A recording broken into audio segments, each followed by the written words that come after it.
Ah, bagong kape. Yes. Ayan, yan ang bagong kape ngayon. Bagay sa akin to. Bakit? May trans fatty acids. American coffee. Ano nakalagay? Zero fat. Zero fat. Black coffee, zero fat, zero sugar. Sucrose. Trans fatty acid. Ala! Bakit? Rich in protein. Rich in protein. Sige nga, buksan mo kung ano itsura ng kape na yan. Baka iba klase ang kape na yan. Highly recommended to sa mga may acid. Ay, dong. Hala, highly recommended sa mga may acid. Anong expiry date niyan?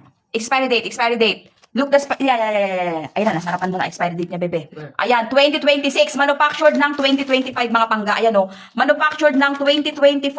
Expiry date ng 2026. Sa isang pack, meron siyang ilang pieces?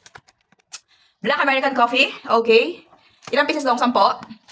Okay. 4, 6. Oh, shampoo. 10. No. O, marami-rami na rin. Naka-discount sale ngayon Isang sila. box. O, meron siyang 10 piraso. Kunin mo yung box. O, yan. Pasamay mo yan. O, di ba? Ganyan karami. Tapos, bagay siya sa mga acidic. Yes. Yung mga acidic na bawal magkape, be, this is the right time para magkape na kayo. Alam kong namimiss niyo yung kape. Ayan na. O, makakapagkape na kayo. Tulong yan. Ito yung link. Maglalagay ako ng link sa baba. Diyan kayo mag-check out. Okay? Good.